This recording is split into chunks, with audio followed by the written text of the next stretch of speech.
Advocate صاحب کو تشریف لائیں۔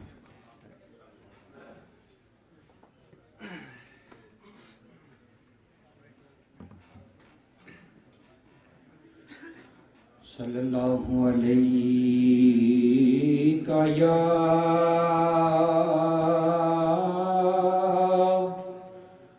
رسول وسلم علیہ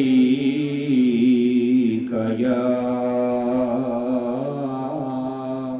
جانا جگ راج کو تاج تورے تاج تورے سر سو ہے تجھ کو شہید و سرا جانا یا رسول یا حبیب اللہ البحر ولا والموج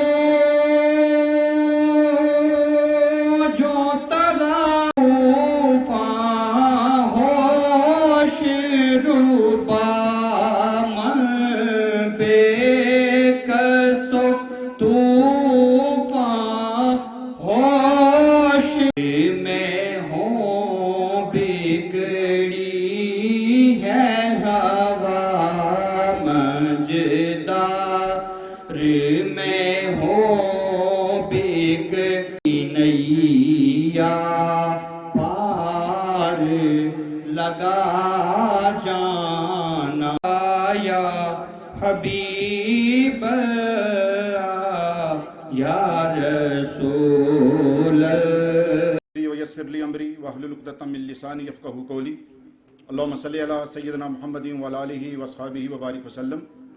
ارض پاکستان کے اندر سیاسی جماعتوں کا وجود جمہوریت کی آبیاری اور اس کے استحکام کے لیے انتہائی ضروری ہے، چونکہ استحکام پاکستان اور بقائے پاکستان اسی سے ہی منسلک ہے، اور اسی کے تسلسل میں ہی ہم آئین کی بالادستی اور قانون کی حکمرانی کی بات کرتے ہیں، تو یہ آپس میں ایک جزء لا ینفک بھی ہے۔ اسلام آباد بار ایسوسی ایشن کا یہ ترہ امتیاز ہے کہ اس نے ہمیشہ سیاسی جماعتوں کے سربراہان کو دعوت دی، بلا تفریق بلا تمیز وہ آئے اور اپنا انہوں نے نقطہ نظر رکھا، چونکہ وکلاء برادری اسلام اور بار ایسوسیشنز ہی وہ ادارے ہیں جو کہ ہمیشہ سے ہی جب بھی کوئی کسی بھی حوالے سے کسی آمر نے دعویٰ بولا آئین پہ، تو یہی بار ایسوسیشنز ہی ان تمام جماعتوں کے ساتھ کھڑی رہی ہیں کہ جنہوں نے بیک جنبش لہجہ یہ آواز بلند کی۔ ہماری آج یہ خوش قسمتی ہے کہ ہمارے درمیان محترم سراج الحق صاحب امیر جماعت اسلامی موجود ہیں، انہوں نے اپنی مصروفیات میں سے ٹائم نکالا، اسلام آباد ہائی کورٹ بار ایسوسیشن اور اسلام آباد ڈسٹرکٹ بار ایسوسیشن کی دعوت پہ خصوصی تشریف لائے۔ سراج صاحب ہم آپ کو خوش آمدید کہتے ہیں دل کی گہرائیوں سے۔ جناب میں میاں اسلم صاحب نائب امیر جماعت اسلامی سابق امیر صوبہ پنجاب تشریف ہمارے درمیان موجود ہیں، ہم ان کو خوش آمدید کہتے ہیں۔ محترم سراج الحق صاحب کا شمار ہماری سیاسی جماعتوں میں وہ ایک منفرد حیثیت کے نام سے وہ پہچانا جاتا ہے کہ جو کہ ایک مدلل گفتگو اور ان کی ایک جداگانہ پوائنٹ آف ویو رہا ہے۔ وقت کے لحاظ سے جب بھی کوئی معاملہ آیا تو انہوں نے ایک وہ واحد ہی وہ رستہ اپنایا جہاں پہ تمام جماعتیں جنہوں نے اپنی مفاہمت یا جو بھی تھا، لیکن ان کا ایک اپنا الگ سے ایشو رہا۔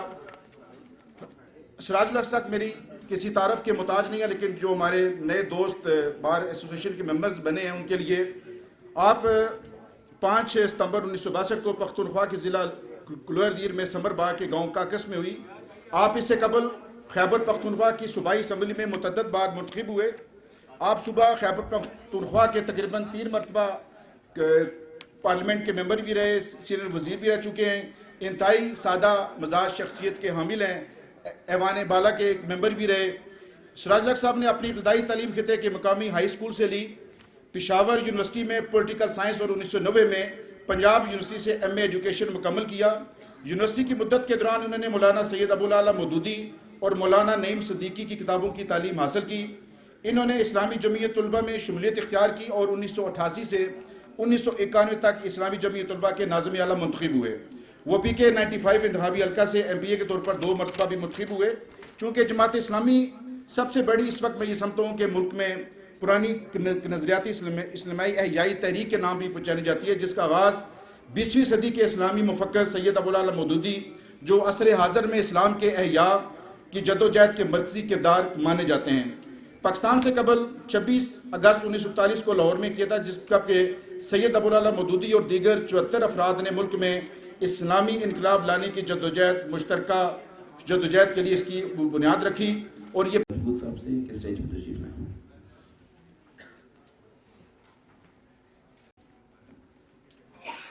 میں ریکویسٹ کروں گا سعادہ احمد راجپوت صاحب سے، کیونکہ ہوسٹ کر رہی ہے اسلام آباد ہائی کورٹ بار اور ڈسٹرکٹ بار، کہ آئیں اسٹیج سیکرٹری کے فیصلہ انجام دیں. پریزیڈنٹ اسلام آباد ہائی کورٹ بار جناب شعیب شاہین صاحب سے درخواست کروں گا کہ وہ اسٹیج پہ تشریف لائیں اور آگے سال سے خطاب کریں. جناب. اللہ من الشیطان الرجیم، بسم اللہ الرحمن الرحیم. امیر جماعت اسلامی جناب سراج الحق صاحب، نائب امیر جماعت اسلامی جناب میاں اسلم صاحب، صدر ڈسٹرکٹ بار ایسوسیشن، دیگر قائدین، دوست، بھائی بہنوں، السلام علیکم. آج میں سمجھتا ہوں کہ ہم خوش قسمت ہیں کہ ہماری خصوصی دعوت پہ اسلام آباد ہائی کورٹ بار اور اسلام آباد ڈسٹرکٹ بار کی دعوت پہ جناب سراج الحق صاحب تشریف فرما ہیں اور آپ کو ایڈریس کریں گے اور اپنے خیالات کا اظہار کریں گے. بار ایسوسیشنز ہمیشہ جمہوریت پہ بلیو کرتی ہیں، سویلین سپریمیسی پہ بلیو کرتی ہیں، جس کے لیے ہم نے تحریک بھی چلائی تھی، جو ہمارا نعرہ تھا supremacy of constitution, rule of law and independence of judiciary. اور اس وقت سے لے کر آج تک میں سمجھتا ہوں، اور بلکہ پاکستان بنانے سے لے کر آج تک جب جمہوریت پہ شب خون مارا گیا، یا جب ہیومن رائٹس وائلیشن ہوئی، یا بنیادی انسانی حقوق کو معطل کیا گیا، یا ان کو کسی حوالے سے وائلیٹ کیا گیا، تو ہمیشہ بار ایسوسیشنز ہراب الدستے کے طور پر فرنٹ فٹ پہ کھڑی ہوتی ہے. اور صرف وکلاء کے حقوق کے لیے نہیں، ہمیشہ آزاد، انڈیپینڈنٹ اور جمہوری حکومت کے وجود کے لیے بھی جدوجہد کیا کرتی ہے. اور عام سٹیزنز جو ہمارے شہری ہیں، جو اپنے حقوق کے لیے سم ٹائم آواز نہیں اٹھا سکتے، تو یہ بار ایسوسیشنز ہوتی ہیں جو ان کے حقوق کے تحفظ کے لیے بھی فرنٹ فٹ پہ کھڑے ہو کے کام کرتی ہیں. میرے پیش رو جناب حفیظ اللہ یعقوب صاحب نے، ڈسٹرکٹ بار ایسوسیشن کے پریزیڈنٹ صاحب نے بڑی تفصیل کے ساتھ گفتگو فرما دی. میں ایک دو باتیں کروں گا. جماعت اسلامی کو یہ اعزاز حاصل ہے کہ اگر جمہوریت کسی پارٹی کے اندر موجود ہے تو میں وداؤٹ ہیزیٹیشن یہ کہوں گا کہ یہ وہ واحد پولیٹیکل پارٹی ہے جس کے اپنے اندر جمہوریت ہے اور جمہوری نظام ہے، اور جس کے اوپر کبھی کسی نے انگلی نہیں اٹھائی، نہ ان کے کسی سٹنگ ممبر نے، نہ ان کے کسی مخالف نے. تو میں سمجھتا ہوں کہ یہ تمام سیاسی جماعتوں کے لیے یہ لیڈنگ اور ماڈل رول ہیں کہ اپنی سیاسی جماعتوں کے اندر اپنی جمہوریت لائیں. تو پھر آپ کے لیے جمہوریت کے لیے جدوجہد کرنا، جمہوریت کے لیے بات کرنا بھی اچھا ہوگا.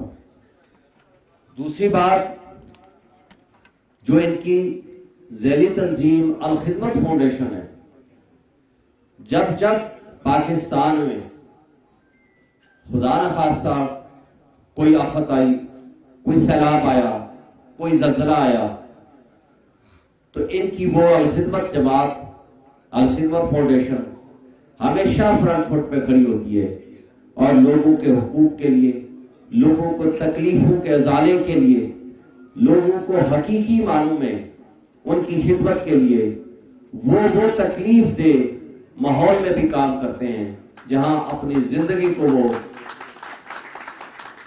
خطرے میں ڈال کر.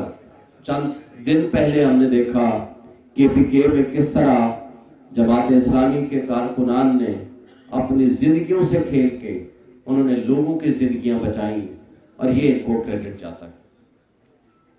میں سمجھتا ہوں کہ جمہوریت کی بنیاد ہمیشہ freedom of expression, civilian supremacy اور آنیسٹ لیڈرشپ پہ مشتمل ہوتی ہے.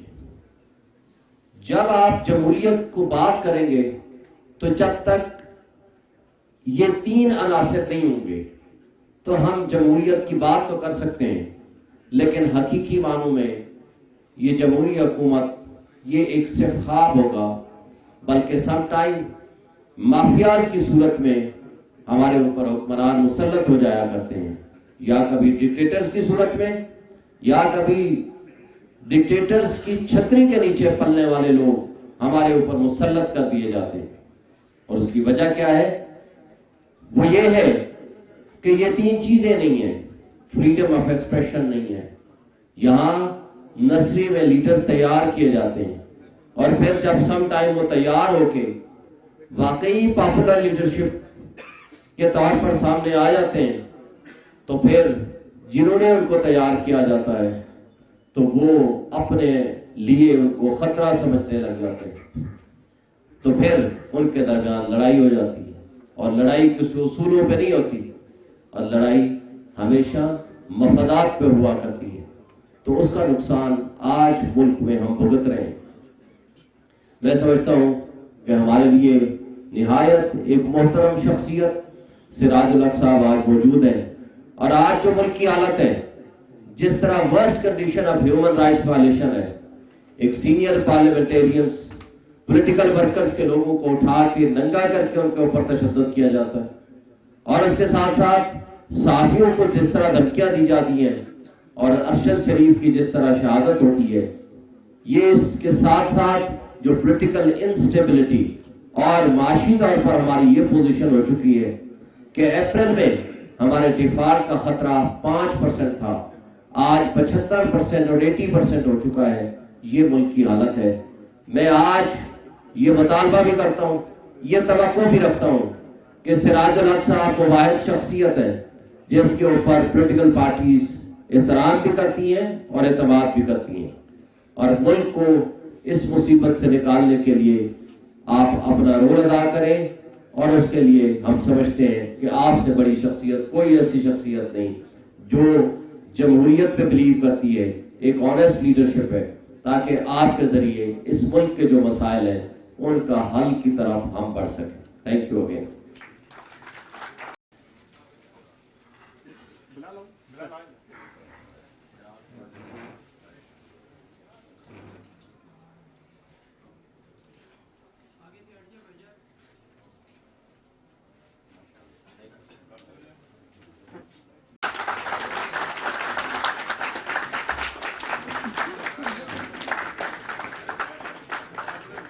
بیٹھا بیٹھا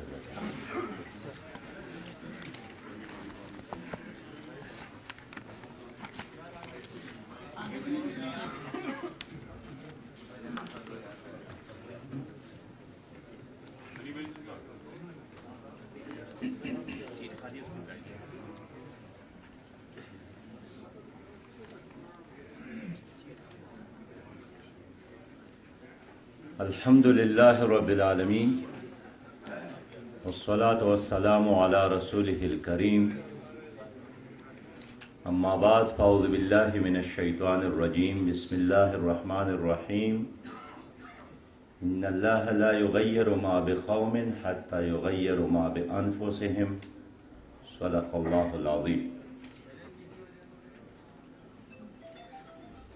بہت ہی محترم بھائی جناب حفیظ اللہ یعقوب صاحب،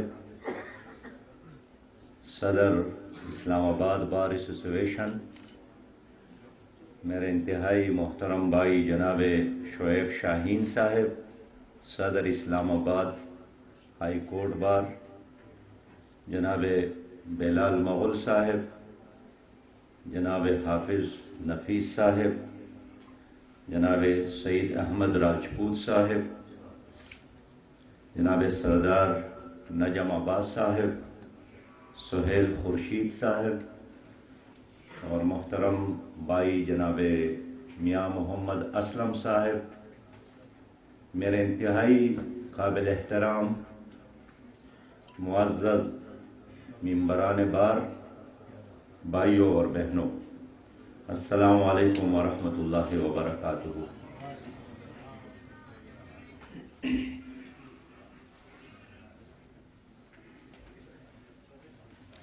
آپ کے چہروں کو دیکھ کر میں خوفزدہ ہو گیا اور دل چاہتا ہے کہ ایک ایک سے پوچھوں کہ صبح ناشتہ کسی نے دیا ہے یا نہیں دیا ہے؟ دیا ہے؟ میں آپ کے چہروں پر مسکراہٹیں دیکھنا چاہتا ہوں۔ میں بہت زیادہ شکر گزار ہوں بار کے صدر کا، کیبنٹ کا، کہ انہوں نے مجھے اس تاریخی اور عظیم بار میں گفتگو کرنے کا موقع دیا۔ یہ میرے لیے ایک اعزاز ہے کہ آج میں ان دوستوں کے درمیان ہوں جن کے ایک ممبر نے، جن کے ایک سینئر وکیل نے، قابل قدر وکیل نے پاکستان کو بنایا تھا، اور اب میں آیا ہوں کہ پاکستان تو قائد اعظم محمد علی جناح نے بنایا تھا، اب آپ لوگوں نے اس کو بچانا بھی ہے۔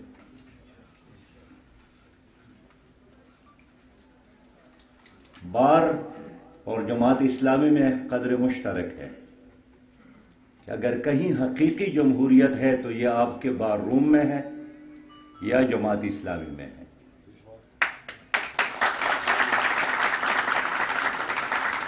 سردی ہو، گرمی ہو، ماشاء اللہ ہو، جمہوری دورانیہ ہو، کبھی بھی میں نے نہیں سنا ہے کہ بار میں الیکشن نہیں ہوا، اور کبھی میں نے نہیں سنا ہے کہ جماعت اسلامی میں اپنے نظام اور دستور کے مطابق انتخاب نہیں ہوا۔ اس کے علاوہ معاف کیجیے گا، یا پراپرٹیز ہے خاندانوں کی، سرمایہ داروں کی، جاگیرداروں کی، یا کچھ مافیاز کے جتوں کی۔ حقیقی جمہوریت تو بس یہاں ہے۔ بہت مشکل موضوع ہے کہ حالات حاضرہ اور سیاست پر بات کروں۔ شعیب بھائی نے جمہوریت کی بات کی۔ آج کی جمہوریت بوٹوں کی بنیاد پر، لوٹوں کی بنیاد پر اور نوٹوں کی بنیاد پر کڑی ہے۔ اس لیے آپ چاہتے ہیں کہ میں بوٹوں پہ بات کروں، لوٹوں پہ بات کر لوں یا نوٹوں پہ بات کر لوں، تو اس پر میں اپنا وقت ضائع نہیں کرنا چاہتا۔ میں آپ کے پاس آیا ہوں ایک خواب دیکھنے، اور میں چاہتا ہوں کہ ہم ایک خواب دیکھیں اور خود ہی اس کی تعبیر نکالنے کی کوشش کریں۔ ایک ایسا خواب کہ ہم صبح اپنی دفتر کی طرف اور عدالت کی طرف آ رہے ہیں، اور راستے میں سرخ بتی نظر آئی، لوگ کھڑے ہو گئے قطار میں، اور ہمیں کوئی حیرانگی نہیں ہوئی کہ اس قطار میں وقت کا وزیر اعظم بھی کھڑا ہے اور سرخ بتی کا احترام کر رہا ہے، اور ایک مزدور اور ایک وکیل اور ایک ڈاکٹر بھی کھڑا ہے۔ میں ایک ایسے پاکستان کو دیکھنا چاہتا ہوں جہاں ایک انسان دوسری انسان کا غلام نہ ہو، جہاں ایک انسان دوسرے انسان کا محتاج نہ ہو، ایک ایسا پاکستان جس میں غربت نہ ہو، جس میں جہالت نہ ہو، جس میں کرپشن نہ ہو، جس میں مہنگائی نہ ہو، جس میں عدل اور انصاف ہو، جس میں محمود اور ایاز ایک سب میں نظر آئیں۔ ایک ایسا پاکستان جس کے گرین پاسپورٹ کا ساری دنیا میں عزت ہو، ایک ایسا پاکستان جو مانگنے والا نہ ہو، دینے والا ہو، ایک ایسا پاکستان جس پر ہر پاکستانی فخر کرے، اور پڑھنے کے بعد اور ڈگری لینے کے بعد کینیڈا اور امریکہ اور ملیشیا کا نہ سوچے، ادھر رہ کر اپنی قوم کی خدمت کے لیے اپنی زندگی نچھاور کرنے پر فخر محسوس کرے۔ ایک ایسا پاکستان جس میں ہم بنجر زمینوں کو آباد کریں اور پاکستان کو گرین بنا لیں. ایک ایسا پاکستان جس میں لوگ اس بوتل کا پانی نہ پیے, منرل واٹر کی بجائے کینیڈا کی طرح نلکے کے پانی پر زیادہ اعتماد کرے.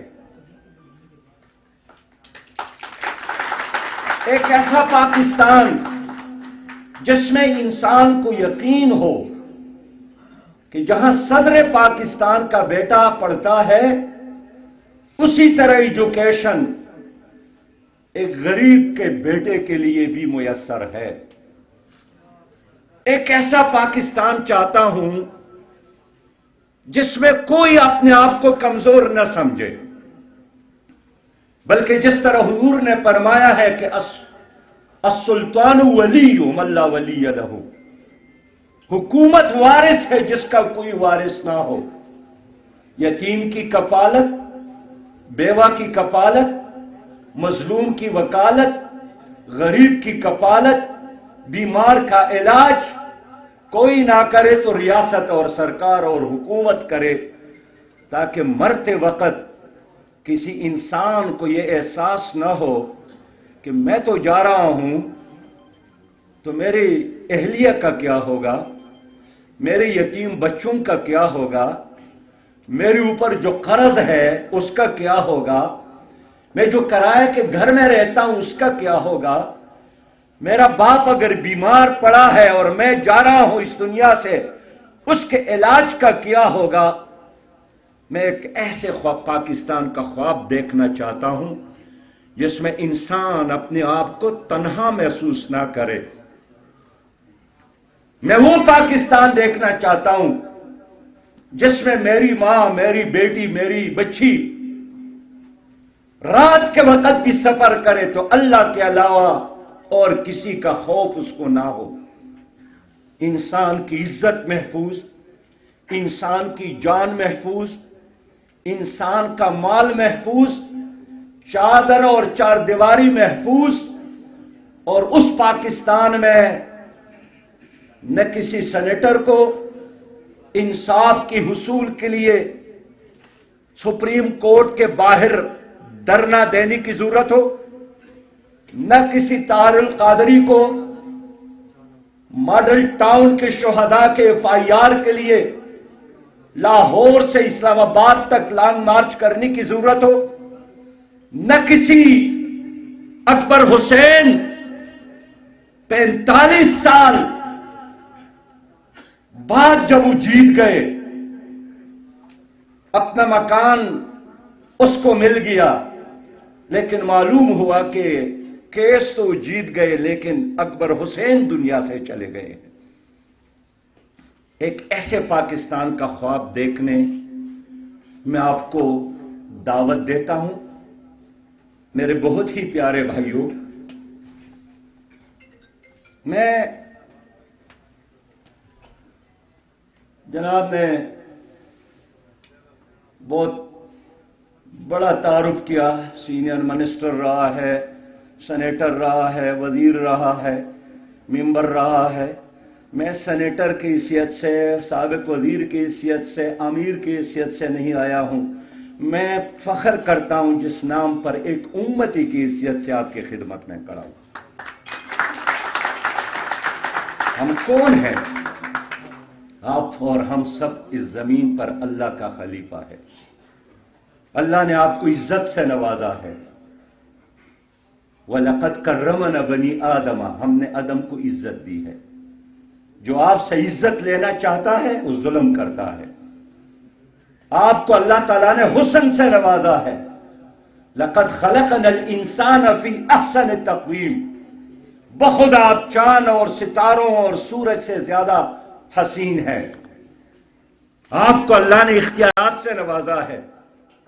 میرے بہت ہی پیارے بھائی, اللہ نے آپ کے لیے زمین کو فرش بنایا, آپ کے لیے آسمان کو چھت بنایا, آپ کے لیے اللہ تعالیٰ نے چاند سورج اور ستاروں کو روشن کیا ہے.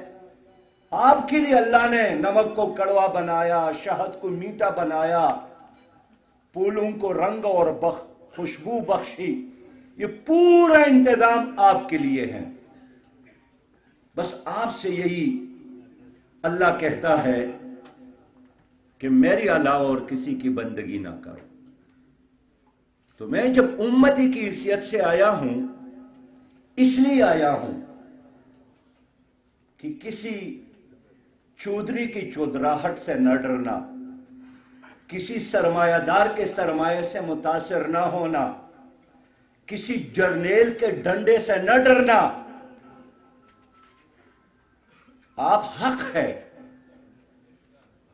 آپ ایک ریئلٹی ہے، آپ بذات خود اس کائنات میں اللہ کا خلیفہ ہے. جب آپ جھکتے ہیں، جب آپ ڈرتے ہیں، جب آپ دبتے ہیں، آپ اپنی حیثیت کا توہین کرتے ہیں. آپ اپنی ذات کے حوالے سے اپنی ذات کی نفی کرتے ہیں. اس لیے میرے بہت ہی پیارے بھائیوں، ہم خوش قسمت ہے کہ مدینہ منورہ کے بعد جس کا ذکر ہمارے پیارے بھائی نے کی، پاکستان واحد ملک ہے جو ایک نظریے کی بنیاد پر بنا ہے، اور وہ نظریہ بھی رنگ نہیں ہے، قومیت نہیں ہے، زبان نہیں ہے، وہ لا الہ الا اللہ محمد الرسول اللہ ہے. تو کیا آپ اس پر خوش ہیں کہ نہیں ہیں کہ آپ ایک ایسے ملک کے باشندہ ہے جو توحید کی بنیاد پر بنا ہے؟ اللہ نے 65 سالوں میں ہمیں ایٹمی پاور بنایا تاکہ کوئی ہمیں دھمکی نہ دے تباہ کرنے کا. اللہ نے آپ کو 5 دریاؤں سے نوازا، طرح طرح کی موسموں سے نوازا. اب دیکھیے، اب پاکستان ہے، 1000 کلومیٹر ساحل ہے آپ کے ساتھ. آپ کے پاؤں تلے سونا موجود ہے، معدنیات موجود ہے.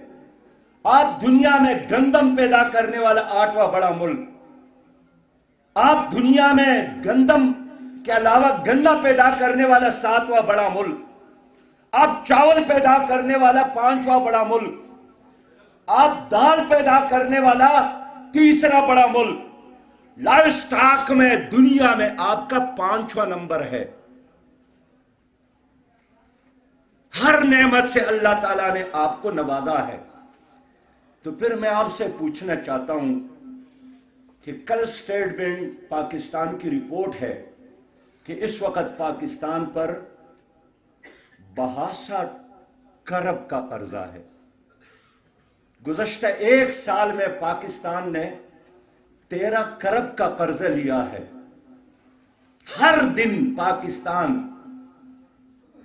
23 ارب کا قرضہ لیتا ہے. آپ سب پاکستانی اس وقت 2,48,000 مقروض ہے. آج بھی اسلام آباد میں اگر کوئی بچہ پیدا ہوا ہو اور اس نے اپنی ماں کے سینے کا دودھ نہ بھی لیا ہو تو بھی وہ پاکستانی ہو کر IMF کا مقروض بن گیا.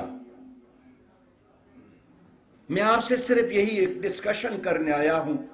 میری تقریر کے دوران بھی آپ سوال کر سکتے ہیں، میں مینڈ نہیں کرتا ہوں. میں ایک جمہوری آدمی ہوں، ڈسکشن پر یقین رکھتا ہوں. لیکن میں آپ کے ساتھ ایک جرگہ کرنے آیا ہوں کہ آج پاکستانی دنیا میں ایک ایسی قوم ہے کہ روزانہ 325 افراد یرقان سے مرتے ہیں. 1 لاکھ لوگ ہر سال کینسر سے مرتے ہیں. 8 کروڑ اس وقت غربت کی لکیر سے نیچے. 2.5 کروڑ بچے تعلیمی اداروں سے باہر. ہر پاکستانی 5واں پاکستانی ڈپریشن کا شکار. میں صرف یہ پوچھنے آیا ہوں کہ کون ذمہ دار ہے؟ کیا امریکہ پر الزام لگائیں؟ کیا انڈیا پر الزام لگائیں؟ کیا برطانیہ سے گلہ کر لیں؟ یا ہم خود ذمہ دار ہیں؟ اللہ تو نہیں چاہتا ہے کہ اس کے اپنے بندے دشمن کا غلام ہو، لیکن یہ غلامی کا توق ہم نے خود اپنے گلے میں ڈالا ہے۔ میرے بہت ہی محترم بھائیوں، میں شعیب شاہین کی بات سے اتفاق کرتا ہوں کہ ادارے جب تک مستحکم نہ ہو کوئی ملک مستحکم نہیں ہو سکتا، لیکن کیا ہمارے ادارے مضبوط ہیں؟ سب سے پہلے ہم لیں گے مقننہ جو قانون سازی کرتا ہے، قومی اسمبلی، سینٹ، صوبائی اسمبلی، وہاں میرٹ کی بنیاد پر لوگ آتے ہیں یا دولت کی بنیاد پر لوگ آتے ہیں؟ میرے بہت ہی محترم بھائیوں، میں اختصار سے بات کروں گا کہ تمہاری ساری سیاست اور سیاستدان، یہی جاگیردار، نواب وڈیرے، یہ ایسٹ انڈیا کمپنی کا ایک تسلسل ہے، اور جس کو آپ اسٹیبلشمنٹ کہتے ہیں یہ بھی رائل انڈین آرمی کا تسلسل ہے۔ ایک دن کے لیے اس پاکستان کو نظریے کے مطابق چلنے کی اجازت نہیں دی گئی ہے۔ پہلے دن سے جنرل گریسی آپ کا آرمی چیف مقرر کیا گیا، جوگندر ناتھ کو اب کا وزیر تعلیم مقرر کیا، منڈیل کو وزیر قانون مقرر کیا گیا۔ 1956 تک ہمارا جو بھی وزیر حلف لیتا تھا تاج برطانیہ کے وفاداری کا حلف لیتا تھا، اور بعد میں ایوب خان کے ساتھ جب امریکہ کا نکاح ہوا تو یہ غلام اس کے حوالے کیے گئے۔ وہ دن اور آج کا دن کہ ہم اس کے ڈکٹیشن پر چلتے ہیں، کون حکمران ہوگا، کون 25 سال بعد حکمران ہوگا، کون 35 سال بعد حکمران ہوگا۔ میں آپ کے ساتھ شیئر کروں گا کہ خود امریکہ کے اندر ایک فاؤنڈیشن ہے جس کا کام اسلامی ممالک کے لیے قیادت تیار کرنا ہے۔ اس وقت بھی آپ کے بڑے بڑے خاندانوں کے جو بچے اور شہزادے ہیں اس فاؤنڈیشن کے مہمان ہیں، آئندہ 35 سالوں کے لیے آپ کے لیے وہ قیادت تیار کر رہے ہیں۔ انہوں نے اداروں کو تباہ کیا۔ آپ کا مقننہ ہے، ایک دن میں 35 قوانین ایف کے دباؤ پر انہوں نے تو منظور کروائے۔ ایک قانون پر چند منٹ بھی انہوں نے ڈسکشن نہیں کی۔ جنہوں نے ٹپا لگایا اس نے پڑھا بھی نہیں تھا، لیکن چونکہ ورلڈ بینک اور IMF کا آرڈر تھا، پیپلز پارٹی، مسلم لیگ اور PTI نے مل کر ان پر ٹپا لگایا، اس لیے کہ ان کے آقاؤں کا حکم تھا۔ میرے بہت ہی محترم بھائیوں، انہوں نے ہمارے عدلیہ کو تباہ کیا۔ آپ کے علم میں ہے، چرچل نے پوچھا تھا جب جرمن نے حملہ کیا کہ کیا ہمارے ملک میں عدالتوں میں انصاف ہے، اور جب کہا گیا کہ ہاں انصاف ہے، انہوں نے کہا کوئی ہمیں شکست نہیں دے سکتا۔ لیکن گزشتہ دن یہاں ایک جوڈیشری کانفرنس میں جب ایک دوست نے وہ ججز سے پوچھا کہ کیا ہمارے ملک کی عدالتوں میں انصاف ہے، تو 350 ججز میں سے صرف ایک آدمی نے کہا اور باقی سب نے کہا کہ انصاف نہیں ہے۔ ساہیوال کا واقعہ ہوا، بچوں کے سامنے، عمیر نام تھا، میں ملنے گیا، ان کی ماں، ان کے والد، ان کی بہن کو شہید کیا گیا۔ کیا ہوا؟ کچھ نہیں ہوا۔ یہ جو ناظم ہے، جھوکیو ناظم، قتل کیا، کچھ نہیں ہوا۔ جتوئی نے ایک آدمی کو قتل کیا، عدالت نے سزا سنائی، سرمایہ دار کا بیٹا تھا قاتل، تو بنگلہ لے کر اس پر ہسپتال کا بورڈ لگایا، وہاں ٹیبل ٹینس بھی کھیلتا تھا، مزے کرتا تھا، کچھ نہیں ہوا، اور بالآخر اس کو باہر جانے دیا گیا۔ میں مانتا ہوں کہ آپ کے ججز کے مراعات دنیا کے